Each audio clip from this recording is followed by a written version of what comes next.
thomas.edu. In Minnesota, perinatal and postpartum mothers have legal protections to help keep them safe and healthy in the workplace. That means exclusions from heavy lifting, safe spots for breastfeeding, and more. The Women's Economic Security Act protects the rights of pregnant and postpartum women to work safely during pregnancy and to express breast milk at work. The Minnesota Department of Labor and Industry is here to help you and to protect your rights. Call 800-342-5354 or visit dli.mn.gov/new parents. Hey, Cudahy to all my friends and relatives in four directions. This is Robert Pilot of Native Roots Radio presents I'm Awake. I'm here to ask you for your support. Finding honest Native-centered news is not easy. But with your support, we're able to provide accurate information about Standing Rock, Line 3, treaty violations, and COVID-19 in our Native communities. Please visit Native Roots Radio Network on Patreon and donate if you can. That's Native Roots Radio Network on Patreon. Pinigigi, and thank you for your support.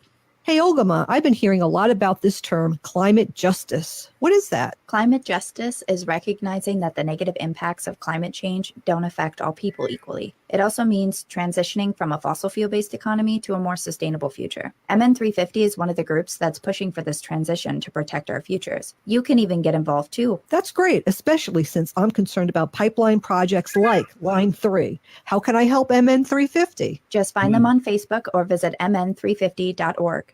With your AM 950 weather, I'm Patrick Lulia. Clear overnight and a low of 73, then sunshine Friday and a high of 88. If you're thinking about transitioning to assisted living for yourself or a loved one, Episcopal Homes of St. Paul has been serving our community for over 125 years, and they have mandated that their staff be vaccinated against COVID-19. More at episcopalhomes.org. Portions of Native Roots Radio may be pre-recorded. It's a good day to be indigenous. Get up, stand up. They are going to become more brutal. Because all the hippies were trying to be Indians anyway. They're going to become more repressive because it's a matter of dollars and their illusionary concepts of power. We must live in balance with the earth. And also with recent happenings at Wounded Knee. I am awake. You're listening to Native Roots Radio presents I'm Awake. Wow, Peony Gigi for listening to the Native Roots Radio. We are so excited to have Dallas Goldtooth on, who's 1491er, Reservation Dogs now. We are so excited, but I just want to welcome Dallas Goldtooth on here and say a heartfelt Pinigigi thank you for all you did during Standing Rock. Those daily updates that you did really helped us feel safe when we did come to Standing Rock. So I just want to welcome Dallas Goldtooth to Native Roots Radio presents I'm Awake. Hamadakipi, good to see everybody. And I really appreciate that. It's good to know that the work that I did and many others did, it really helped those who couldn't be at Standing Rock or those who did go. So thank you very much. Happy to be here. Wow, and we're excited to have you here. I just want to get into this phenomenon called Reservation Dogs.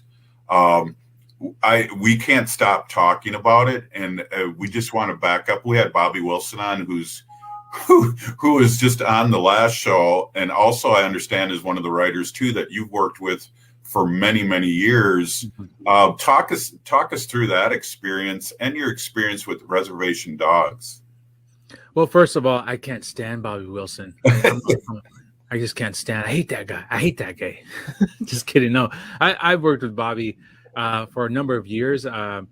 Actually, Bobby and I worked together at Undayung, which is a youth shelter there up in St. Paul, Minnesota, and that's where we first met. And ever since those days, we've have had the immense privilege to travel all across this country, performing comedy for Native communities, and it's just feels so good to see where we've come. You know, we started off with doing our first show. One of our first shows was up in White Earth for the tribal council, and we got paid $200 each, and it was the really most pitiful, humble show. And now we can say we are writing TV shows on TV. So it's pretty awesome to see that journey. It's awesome, and for us, it's great to see. I know Lewis always talks about when we're on the show and we talk about events like your show, how important it is for us as Native people to be out there. It's almost like I'm old. I'm 60 years old, so it's almost like watching the Flintstones, where there's two comedy shows going on at the same time. There's outrageousness, but there's always a lot of winking to us Natives, watching this.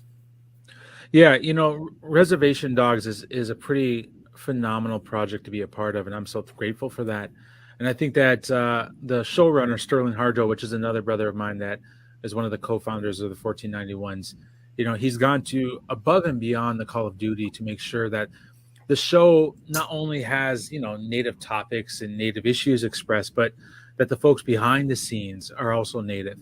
Like when I was on set, it's crazy. Like folks behind the camera, people holding the microphones, folks building the sets, the stuntmen, like they're all Native. And that was because the crew intentionally went out and made sure that Native folks were in a part of every aspect of the show. And I think that comes across. I think I've been hearing a lot of responses where people feel like, hey, this may be taking place in Oklahoma, but it feels very familiar to wherever I'm from as well. So that's really great to hear. Yeah, and the rapper dudes are great. Those guys are hilarious when they're coming in, straightening out the kids and what's up and what they're.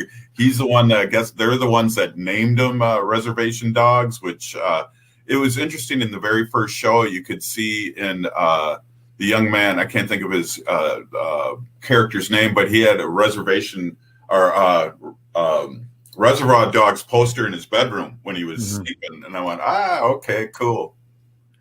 Yeah, you know what? I've always talked about this. A lot of friends, like whenever you get a bunch of Natives around and we're all in a group, like what typically happens is people start quoting movies that they've seen or talking about the movies. I mean, growing up, I grew up on the Lower Sioux Res and the Yankton Sioux Res in South Dakota and Minnesota. Spent some time up in Southside Minneapolis as a kid. And back in the day, you didn't have the internet, you didn't have anything, but what you did have is the ability to talk about the movies that you rented or the movies that you saw. And so even to this day, I think that's an aspect of how we interact that we wanted to put into that show, of all these little side references to the influential stories that we grew up with, right? Everything from the movie Willow, which is referenced in the names, the Lower Dannon, to Reservoir Dogs. Like these are very influential pieces of art that informed our comedy and informed the way we tell stories.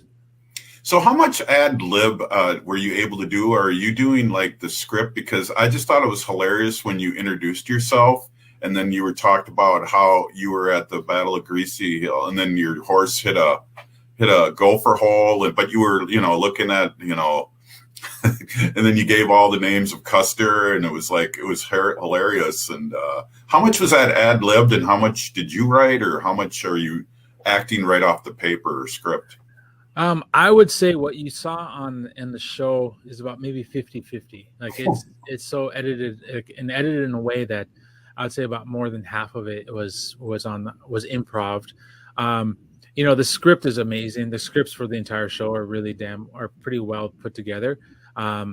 But the way Sterling works, I've worked with him for years on 1491s. He's very supportive of improv. And so on when we're shooting these scenes, he's like, oh, do this, try this out. How about you just do whatever you want? And so like shooting that first episode, I was ad-libbing, doing improv for maybe 40 minutes. And what you saw was like a minute and a half. So a lot got cut out, but I'm pretty happy with what was in there. It was hilarious. Does any Ogama or Lewis, do you have any questions? Yeah, absolutely. Dallas, thank you again for coming on Native Roots Radio. Growing up in Rapid City and east side of St. Paul, the very sacred way I grew up in the city or in Rapid, we didn't have Native representation on TV, and as Lakota Dakota Sioux people, I mean, we were kind of appropriated by Hollywood as it is. So fighting that trope. And one thing I really enjoyed about 1491s is you guys deconstructing that sacred stoic Indian trope, you know, and going on and just being real people. And growing up, seeing people like Charlie Hill in comedy really, for me, said, hey, man, there's someone that looks like me that's on TV. And one thing that's happened with my son, he's 12 years old. He's like such a great fan of you, big fan of yours.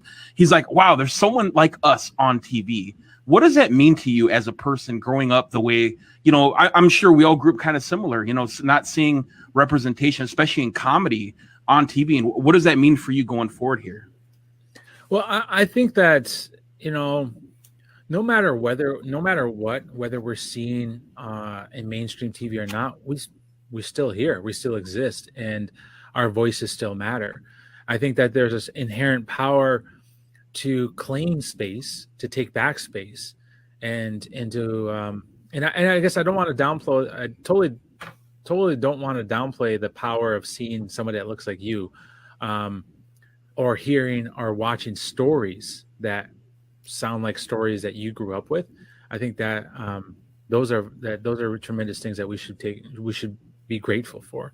I think that the bigger part of this, though, is the power to reclaim how we talk about ourselves, the power to like challenge what people think about Native folks. I think that's where I really I'm excited for, like this opportunity. Like my character in a TV show and in Reservation Dogs is a great prime example of us kind of redefining what does the Native warrior look like and mean, right? Because it's basically what you see is our twisted imagination redefining that age-old trope of the stoic Indian warrior. So yeah, I'm excited. I'm happy to like. It feels good that that there's gonna be young folks out there that will see it. I don't know if it's age appropriate, but hey, you're the Native parent here, okay? You're probably letting your kids run around right now as we speak. So yeah, judge me, please. That's awesome. Hey, we only got a minute left in the segment, Dallas, but do you have the capacity to do another segment with us on Native Roots Radio? Absolutely. Wow, we're with Dallas Goldtooth of Reservation Dogs and 1491, and I just got to say also too, a big Pinigigi for your father. He's up there fighting Line 3, and it's just amazing what your family has done over the years, and I'm just so proud and happy to have you on the show. Really, I just why don't we take a quick break here? You're listening to Native Roots Radio presents I'm Awake, and we'll be right back. Hey, Wendy, what are we doing for dinner after the show? How about we go to J. Selby's on 169 Victoria Street in St. Paul? They have a delicious plant-based menu that's compassionate and environmentally sustainable. I'm getting their spot-on vegan Big Mac, the dirty secret. You can pick up and they deliver within a 5-mile radius, or you can call them at 651-222-3263 or visit jselbys.com. Well, you sold me, Wen. Let's go order at J. Selby's tonight. I'm hungry. Life is a journey, and the Doherty Family College will help you get where you want to go. Located downtown Minneapolis, this affordable 2-year college provides free textbooks, a laptop, meals, career coaches, one-on-one mentorship, and a Metro Transit pass, making DFC the perfect pathway to a bachelor's degree. Turn your dreams into reality. Connect with a counselor today at dfc.stthomas.edu. Hey, Olgama, I've been hearing a lot about this term, climate justice. What is that? Climate justice is recognizing that the negative impacts of climate change don't affect all people equally. It also means transitioning from a fossil fuel-based economy to a more sustainable future. MN350 is one of the groups that's pushing for this transition to protect our futures. You can even get involved too. That's great, especially since I'm concerned about pipeline projects like Line 3. How can I help MN350? Just find them on Facebook or visit mn350.org. When we heal from our traumas, when we face our fears, let go of our addictions, when we relearn our values, when we live our teachings, respecting our elders, cherishing and honoring our children, When we honor and take care of our spirit, there will be no room left for sexual violence. Sponsored by the Minnesota Indian Women's Sexual Assault Coalition.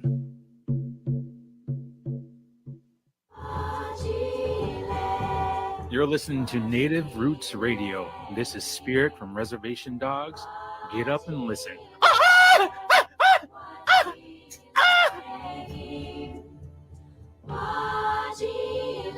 Well, welcome back to Native Roots Radio presents I'm Awake, and we're here with Dallas Goldtooth, Reservation Dogs, 1491ers, and also my go-to guy during the Standing Rock No Dapple happenings a few years ago, 4 years ago. And I just want to maybe start off a new subject here, Dallas, and just talk about what we're dealing here with. And I'm sure you're plugged in because your father's very involved with Stop Line 3 here in Minnesota. What are your thoughts and what are you hearing around Turtle Island? Well, first and foremost, I want to give shout out and love to all the water protectors who've been putting their lives on the line. We're risking arrest, who have been holding Enbridge accountable for the destruction of our planet, our climate, our wild rice beds, our sacred waterways. And, you know, those are the true warriors, they're the true heroes in this fight. You know, and there's a lot of folks in a lot of the camps that, you know, we could spend an entire couple of hours just talking about who all needs to get recognized, but collectively, this is Indigenous resistance that we're seeing, and we need to support that at all costs. It's heartbreaking to see that Enbridge has gotten this far with no accountability from the state or the federal government. And, you know, there's a whole range of issues, treaty rights, water rights, but in the grand scope of things, our planet is burning. Our planet is literally on the edge of death, or actually is on the edge of being able to sustain life on this planet, especially us as human beings. And, you know, I think that this is a call, if I could say anything to our audience, whether they're native or non-native, now's the time to step up. Like, I know if people feel anxiety, I know you feel overwhelmed. You're like, I'm just one person, I don't know what to do. But here's a chance to do something. Whether it's calling out your politicians to step up, whether it's divesting from banks, whatever it may be, there's a lot of action that can happen because, honestly, we're at the brink. And if you're Indigenous, you're Native, you're Dakota, you're Ho-Chunk, you're Menominee, or you're Anishinaabe, we have original instructions that have told us that we have a responsibility to care for our mother. So here's a chance for us to do that. You know, the construction's not over, and folks are asking for people to go up north if you can.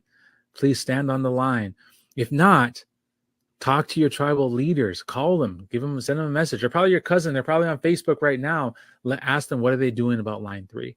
So it's a chance. That's what I gotta say. You know, it's a little spiel. I don't know if you asked for it, but that's my little speech to our relatives out there. I did ask for it, and we normally, and we're going to do a little different show today because we have you on, but we normally start our show off with 10 minutes of news, and Ogama does the news, and we do a news report, and every day we're talking about Line 3 and what's happening around Turtle Island. Ogama, do you have a question for Dallas?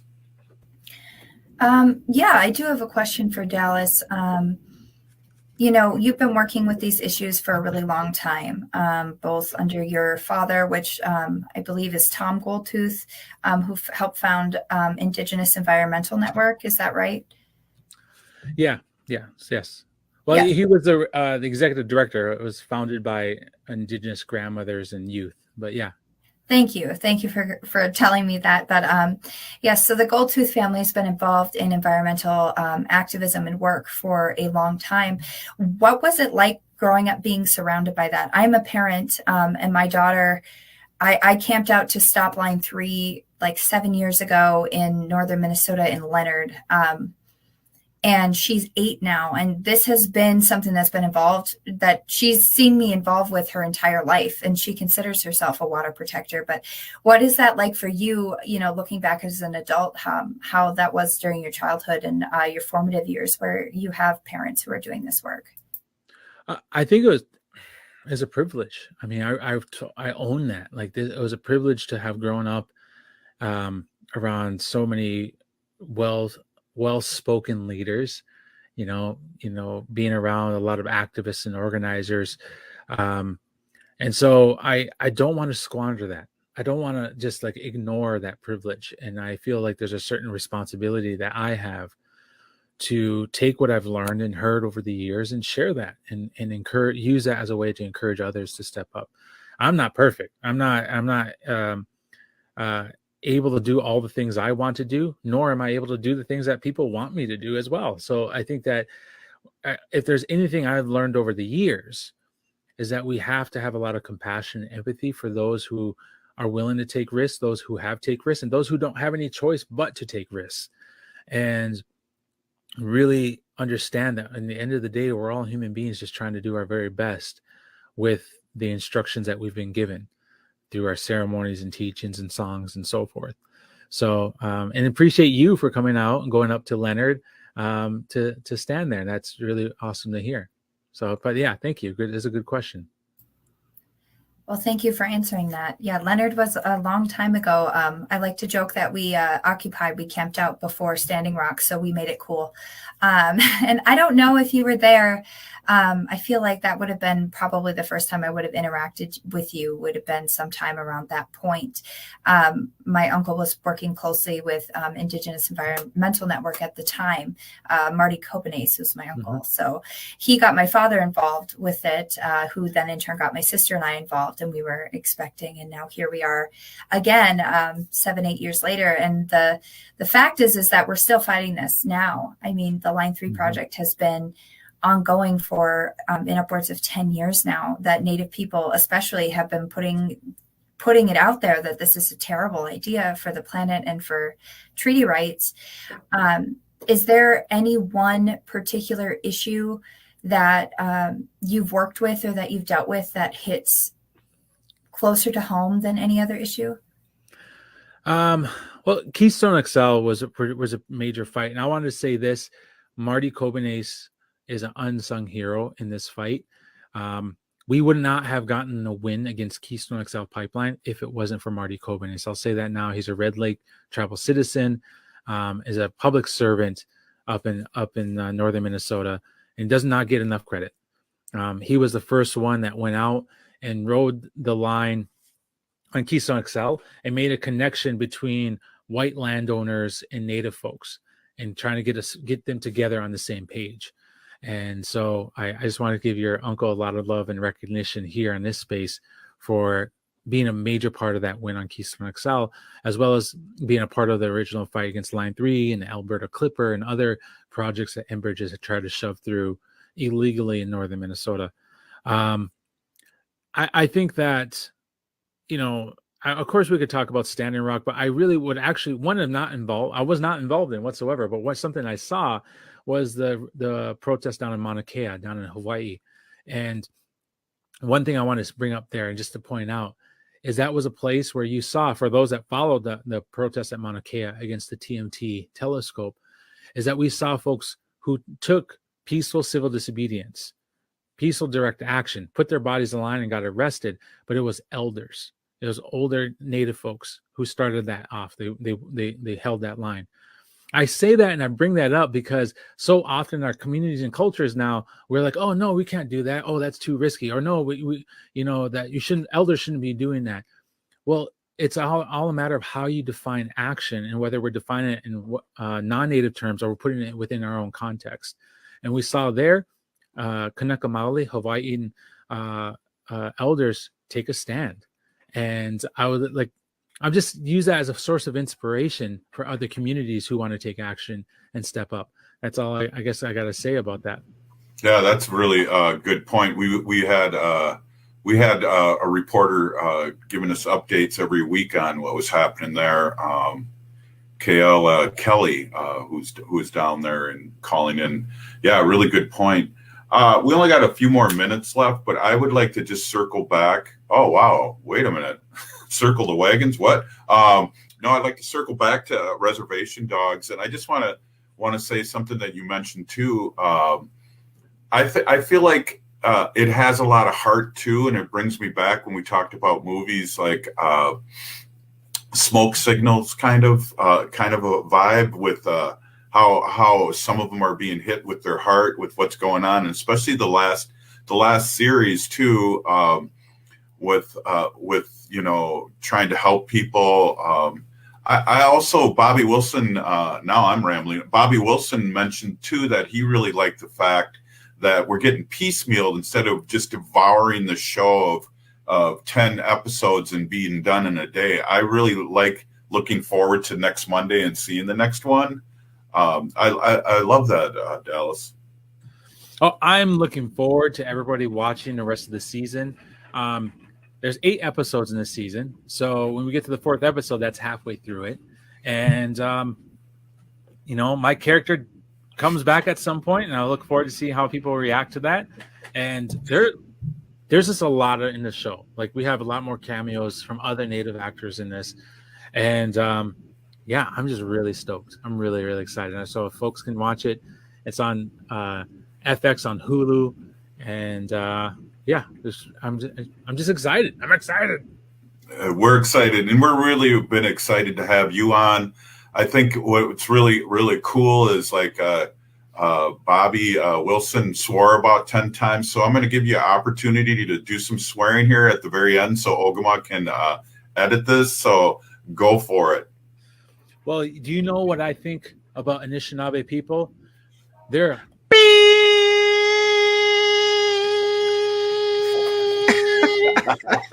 no, you can bleep that all out, okay? I can make that work. That's what I think about Anishinaabe people. I love them. They're truly, truly powerful peoples. I just say that because I'm from Minnesota and we're outnumbered, even though you're on Dakota land. Right, and don't forget the Ho Chunk have been here long. Hey, Ho Chunks. Hey, I'm part Ho Chunk. I got what? family for Ho Chunk. So right on. Yeah. Well, I'm a legislator in District 4. I'm in the government now. Dang. I know. Big time now. Lewis is going to give me a big belt buckle. I got to find a cowboy hat. Yeah. In that way. Yeah, in that way. Aho. Peeny Gigi for being on. We were with Dallas Goldtooth, the Reservation Dogs, 1491ers, and just an all-around great guy. And hope to see you soon and maybe catch up again later on in the season. Peeny Gigi, thank you so much for being on. Hey, appreciate you all. Thank you so much. You have a good day. If you're hurting in your relationship or have been affected by sexual violence, you're not alone. Strong Hearts Native Helpline can help you through these difficult and uncertain times. Strong Hearts Helpline is a free 24/7 confidential domestic dating and sexual violence helpline for Native Americans. Help is available by calling 1-844-762-8483 or by clicking on the Chat Now icon on strongheartshelpline.org. This message is sponsored by the National Indigenous Women's Resource Center. Is your remote workforce putting your company at risk? Cyber criminals are targeting your employees with COVID-19 inspired emails and attacking businesses like yours. Hi, Mark Sommerfeld from Rymark. Rymark has the tools and expertise to enable your employees to work securely from home. If you need help getting your staff to work remotely and securely, call 651-328-8900 or go to rymarkit.com. That's 651-328-8900 or rymarkit.com. Hey, Patrick here for my cleaning heroes at Zero Res. Around my house, there have been a lot of projects I've been able to do myself, but I've learned that there are some things that should always be left to the professionals, especially carpet cleaning. Traditional carpet cleaning companies and DIY products use harmful soaps and detergents that can leave behind a sticky or crusty residue. That's why I only trust Zero Res with my carpet cleaning. They use their patented ZR water to deeply clean carpets while leaving behind zero residue, so your home will stay cleaner longer. If you haven't cleaned with Zero Res, your carpets have never really been cleaned. Right now, when you mention AM 950, you can get 3 rooms cleaned starting at just $149.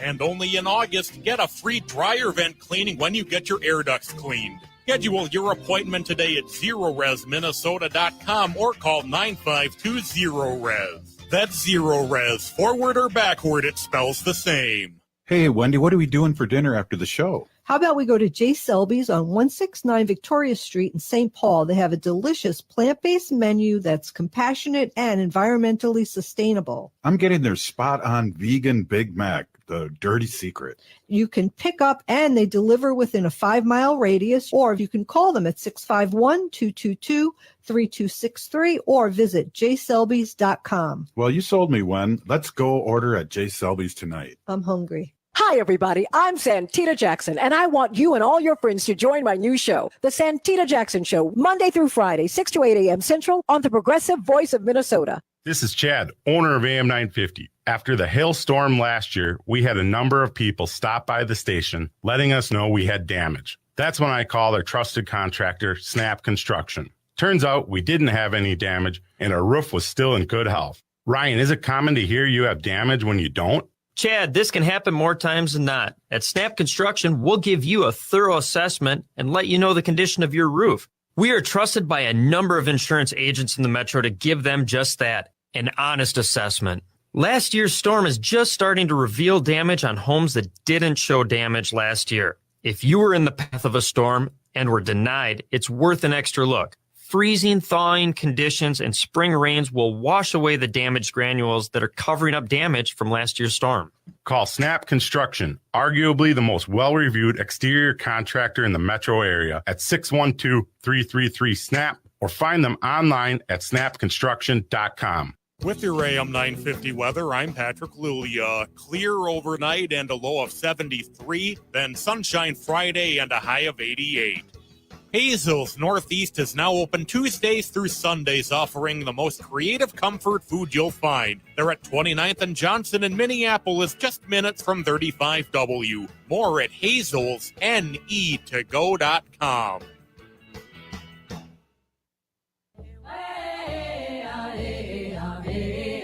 Hi, I'm Jane Fonda, and you're listening to Native Roots Radio. Hey, welcome back to Native Roots Radio Presents I'm Awake, and I'm your host, Robert Pilot. Wow, that was really fun, right, Lewis? Oh, man. I mean, how many times do you get to do that, Robert, with a guy like that and just an up-and-coming guy? So, I mean, one thing that was just amazing is that he spent half the segment talking about water protectors and uplifting others. That says a lot right there, Robert. Definitely. And I didn't know he worked with Enda Young. Wow, what a rich history Enda Young has, having a lot of people go through there over the years, helping our homeless children. And wow, that's just amazing. Speaking of amazing, our regular guest here on Thursdays is Robert Lilligren, who's the director of the Native American Community Development Institute. And I always have a little tongue twister problem, always. Sorry about that. But we're always excited to have Robert on. And Robert, welcome to Native Roots Radio Presents I'm Awake. Yeah, bonjour, Robert, Lewis, Ogama. It's so good to see you. Thanks for having me on. Well, Ogama's not on today because I thought I saw her. Oh, that was a recording. You would have got your invite earlier if Ogama was. Right. It was a little last minute. And hey, I got a bone to pick with you guys, putting me on after guests like Dallas Goldtooth and Bobby Wilson. Those are tough acts to follow, man. You're the designated hitter. That's how you should look at yourself. Yeah. I feel like I'm the cleanup guy with room mop that comes in. No, but I really, yeah, really, and it's exciting too. I know. I felt like Chris Farley talking to John Lennon, going, that time you called us all out to Standing Rock, that was really neat. It's like, what's wrong with me? But we have fun, Robert, and here's another younger person who's really making us all proud out there. Is him and Bobby. I know Bobby was a student at Harding too, and it's just crazy. It's just awesome. Yeah, right out of the Minneapolis, right out of the cultural corridor, and it's just so great to see these shows, coming forward and really educating, other non-native folks about some real life, right? And I've recommended Rutherford Falls. I haven't watched Reservation Dogs yet because I don't have Hulu, but I will get it to watch it. But people are just amazed. They don't know any of this stuff that's going on. One thing I want to say. Go ahead. Yeah, one thing I just wanted to say, Robert, is, it's amazing. Native American Community Development Institute is right in the heart of, Minneapolis and St. Paul is kind of an indigenous hub, so to speak. I mean, we have our Anishinaabe brothers and sisters from the north. We have our Dakota, Santee people, and then people like me who are Lakota that aren't in this area too. And of course, our Ho Chunk brothers and sisters. I couldn't say that without getting canned here, Robert. Right. I think it's such an amazing experience when we talk about us coordinating and being active together and kind of creating an amazing, unique indigenous community in the Twin Cities. And your organization has been at the key of that. Well, I hear you, and we're really kind of living in the legacy, right, of our founders, I call them, the American Indian Movement, and others that really established Minneapolis and St. Paul as an activist and advocacy hub, and we benefit from that so much, right? We have a whole community, a level of the community that's really engaged in with non-native agencies and government, with policy. Just where my office sits on 14th and East Franklin, the American Indian Cultural Corridor, where Powwow Grounds is. I'm wearing my Powwow Grounds shirt. There we go. Powwow Grounds Coffee Shop is our gallery, All My Relations Arts. Within maybe half a mile, there's maybe 40 or 50 Native organizations, agencies, all within that that recognizable Native kind of district within Minneapolis, which is rare. It doesn't really exist in other parts of the country. So when I sit there, I feel like, okay, this is our legacy. This is what our elders and founders left us. Now, what do we do with it? How do we parlay that into more and more progress? And how do we then hand it to the next generations even stronger than we found it? Well, Robert, when we were young, that area was bars and street fighting, and it is. If people aren't from the Twin Cities, they don't really understand that the transformation, like you said, from our elders and you too. You are an elder of sorts now. Getting there. Got a lot of weight. I'm a junior elder according to my tribe, but you guys both can dance Golden Age. That's all that matters, right? Right. One thing I want to get back to, Robert, you touched on for a second there, was that, with Rutherford Falls, and again, too, I didn't really, again, say this question this well with Mr. Goldtooth, is that there's two shows going on at once. Like the Flintstones, there was the adult part and the children part. And I feel like there's the regular person part and the native part, because I know with Rutherford Falls, Wendy and I were going, oh, did you hear what they just said? Did you hear what they just said? They mentioned this. Or even when he opens up the safe with all his medallions, and Wendy's like, I got to get you a safe, it looks like now. But it's just like that. It's just like non-natives would probably go, wow, what's he doing? Oh, it must be really expensive medallion. And we're just going, no, we really like our medallions. Right. Yeah, it's interesting, it's kind of the inside knowledge or whatever. And I was going to share this experience with you. A week or so ago, I was watching the game show Jeopardy, and one of the categories was interior. So it was all about the Department of Interior. You had all these total brainiacs that were just answering every question. They get to the last question in the category, the biggest buck question. They just put up a picture of Secretary Deb Haaland. They asked this super easy question, something like, with a name that, reflects a European country, this is the first Native American cabinet secretary in history. And none of the contestants could answer that. None of them knew who Deb Haaland was. And I was just like, what? I was just screaming like, what? In our world, that's the biggest thing going. But it just shows that divide of kind of what people in the community know, what people on the outside of the community don't know. Right. And with your help too, we have a lot of white people that are our supporters that are learning a lot with your help of what's going on, and other people's help that we get on the show. Our allies are learning things that they never had any idea what. So that really bums me out, but it doesn't surprise me. It doesn't surprise me either. It's amazing how many times I'll address non-native groups or something, and then afterward, these people, elders, non-native elders, will come up and they'll say, well, why didn't I know any of that? I never knew any of that before, and I always say, well, it's not accidental. it's not accidental that you don't know anything, any of that. And so the more we can do that and kind of get in there and change some systems. That are a really interesting meeting today about our good friend Courtney Cochran's work that's going up at the Wall of Forgotten Natives. It's about to be installed. It's a MnDOT project, MnDOT funded, MnDOT supported, and they're trying to acknowledge that something significant happened there when our relatives camped there on their property. And so we're doing this community project. It might lead into more. Courtney has been great, and I know you've talked to her on the show, and we're big fans of hers. But then we sat down with some MnDOT agency folks today and kind of evaluating the process, how it went, our little tiny 10-person organization working with this mammoth, state agency. And so just giving them some pointers on how they can work better with the community. And Angela Chustar is our All My Relations arts director, huge presence in public art now. And she's had these incredible, thoughtful things to say. We talked about how we felt we needed to protect Courtney through the process. So, the MnDOT bureaucracy and stuff didn't just crush her spirit and her artistic creativity. Man, she just hung in there.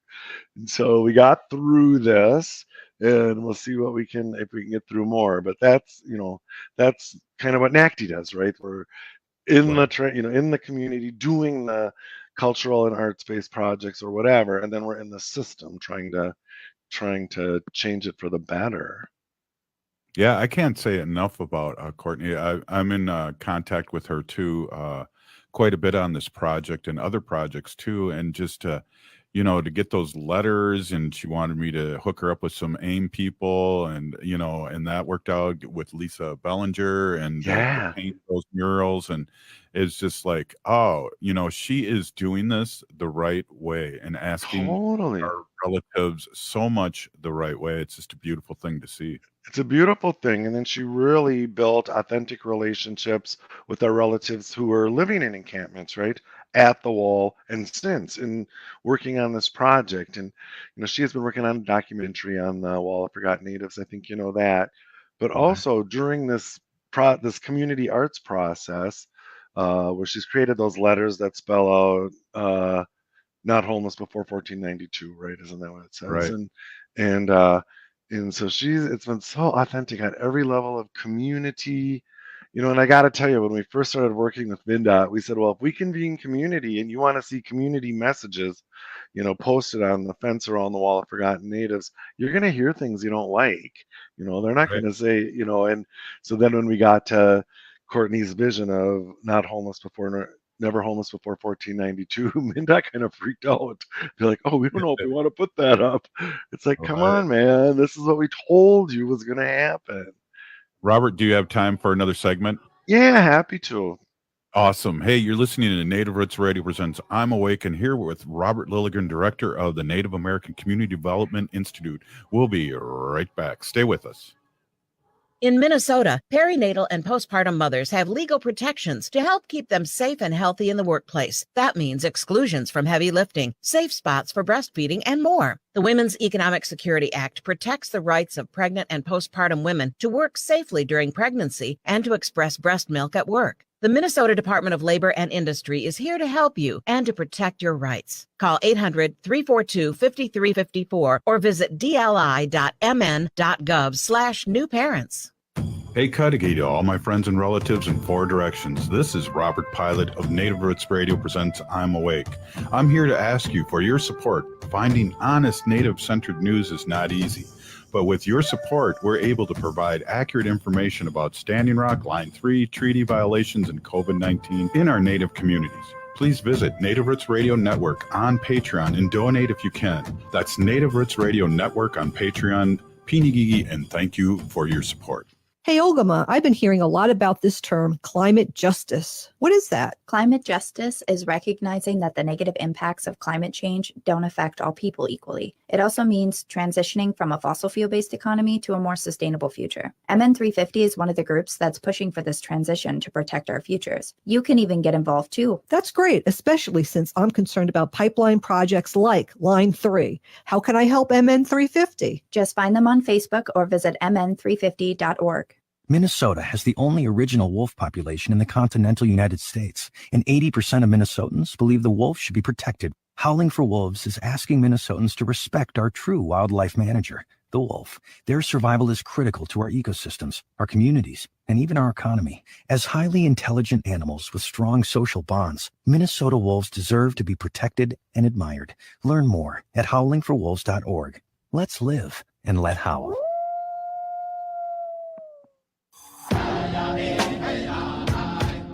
This is Winona LaDuke of Honor the Earth, and you're listening to Native Roots Radio. I'm awake. We are Alusa Nation. Welcome back to Native Roots Radio presents I'm Awake, and I'm your host, Kunja Hade. Hey, I was at Winona's birthday party last night in Duluth. That was amazing. All these bands fighting line 3, and it was just an amazing situation. But I was old. I had to leave before the big act came on, and I had to drive home, so I could go to bed by 11:30. Hey, we're here with Robert Lilligren, who is the director of Native American Community Development Institute, and we're totally blessed. I was gushing over Mr. Goldtooth, but we are truly blessed to have you, Robert, on our show every week whenever you have the capacity to come on. Really, just the insight, the history we're talking about, and what we're still here, just all those things. What else has you got going on? Because I really like to hand this over to the guest, and sometimes I talk too much. But what else do you have going on this week? Well, thanks. I want to ask you how Rosie's opening went too. That's what I was going to talk about, and so I did talk about a little last week. And thanks for your kind words. I think you way oversell me, but so last week a new show opened at All My Relations Arts Gallery, which is owned and operated by NACD, and the director there is Angela Two Stars. And this was just one of those opportunities that kind of popped up. Rosie was looking to install this show somewhere for a period of time, and we had an opening in our gallery schedule, and so it opened last week. It's called A Place for Rest, and it's this incredible multimedia space that's to, in her words, contribute to the healing of generations on the river behind us, our ancestors on the and then the river in front of us, the generations yet to be born. It's really about sort of a place to grieve.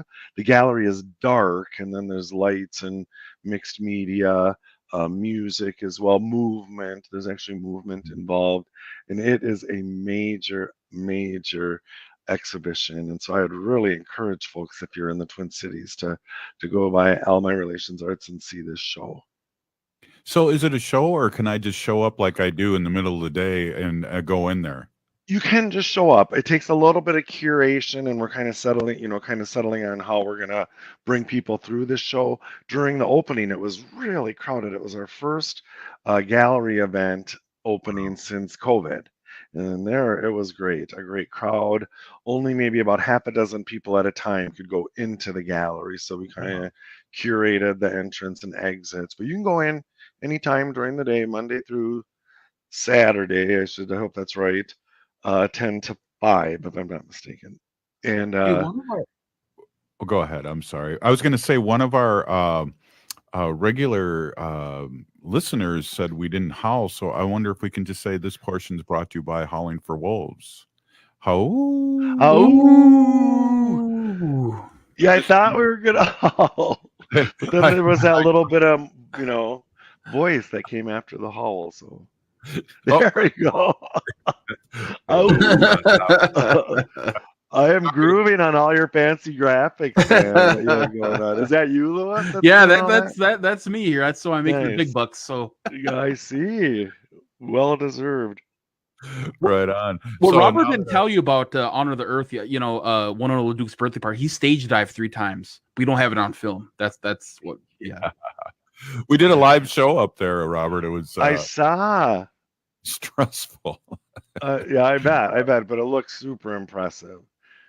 Yeah, and it sounded good too, which I was happy about, because you always wonder with the rock bands and stuff playing, you're 50 feet away from the biggest speaker you ever seen in your life, that it comes off all right.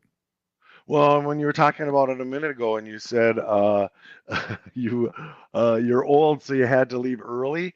I was kind of wondering if they made you leave early. It's like, okay, you gotta go. We want to have some fun here. Maybe a combination of both, but yeah, it was really interesting, and it was interesting to watch because it was an all-day festival. And when I got there, it was like, oh, there was like 500 to 900 people, and then by the time I left, there was like 4,000 or 5,000 people there. Nice. And I was like, oh, this is for real. Yeah, it looked just amazing, just amazing. So, one thing I just want to mention too, and I know you mentioned this on my day off when you were on, that Rosie's mother, who passed this past year, was so huge in radio, and she did the book "We're Still Here" with all those AIM pictures, and her legacy. Yeah. It's great to see generations follow, like you. I agree. Too. You're so kind. So with Laura Waterman Whitstock, an AIM founder. We're losing those founders, and such a legacy. She founded McGizzy Communications, or McGizzy as it's known now. The whole youth program involving in communications. Mm-hmm. Actually, my older sister is, I think, one of the first, if not the first, employee of McGizzy back in the 70s. Yeah, so there's all this going on, and it was a really hard loss. And I hadn't seen Rosie since her mom passed, and so it was just wonderful to see her. I lost my mom in this last year as well, and then there was a local journalist who was looking to connect with Rosie about the show, so it had brought him in, and so we were standing there talking, and he lost his mom in the last year. And if it doesn't show you why it's so important to have a show like Rosie's that kind of gives space for grieving and things, it's been a hard season of a lot of loss, and so it makes your show even that. And Wendy lost her mom too, a year Jesus, and a half, and it's just at a fairly young age, 79, which it was real sudden in a sense of she was in good shape and everything, and all of a sudden the big C word got her, and it was sad. But yeah, I remember your mom too. Jeez. Yeah, it's been a tough year. Yeah, it is. I mean, it's time to really. I'm really careful, and I guess I'm just talking a little personal, Robert. Is that Friday we're going to try and get out to the powwow out at Mystic Lake. Nice. And, that's going to be a lot of people, so it might be one of the last big things I do until we get this the FDA approval and get people mandated to take this shot.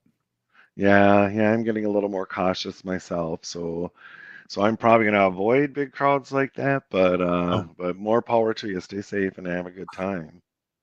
Right. Yeah, it's scary though, and I know you had the opening, and we're all like really beat down from COVID, and we want to get out there, and we got the Delta variants, and we have our young ones to worry about. My daughter's getting married next. Yeah. So exciting. And it's indoors, and there's some people that aren't vaccinated, so it's really stressful. It's very stressful because you love your family, but you also wonder about choices that they're making, and it could affect you. Right. Well, and then you look at vaccination rates; they're highest among Native people. I mean, as a demographic group, it's been really interesting. I think this journey, in that I think a lot of Native folks would tend toward vaccine hesitancy, and I think as a community, we've just done a great job of, trying to protect our elders, trying to protect our youth, really making it almost like a community or cultural statement, right, to protect the generations to come. And I'm in a couple tables where they're trying to talk about how to address hesitancy in lower wealth, browner communities. And I just raise up, what Native community did was really tailored the messages to the culture, to the community, and with incredible success. And so I think there's something the rest of the world can learn from us. Exactly. And we're doing here pretty well in Minnesota, 70% with at least one shot. So I'm ready to get my third one personally. Seriously. Here, I am too. Just waiting for the day. Robert, Peeny for being on. You're always first fiddle for us, even though we pop in Mr. Goldtooth there. Yeah, hey, I would like to end with these thoughts. If you're listening to the show, you are part of the resistance. From Chief Plentycoops, the ground on which we stand on is sacred ground. It is the blood of our ancestors. We need to resist, divest, join a group, run for office. Peeny to Robert Lilligren, Lewis, and Dallas Goldtooth for being on. We're still here. We are the 7th generation. Stop line 3, free Leonard Peltier. Hi, I'm Alicia Luther Toms, certified financial planner with RBC Wealth Management. I'm part of an all-woman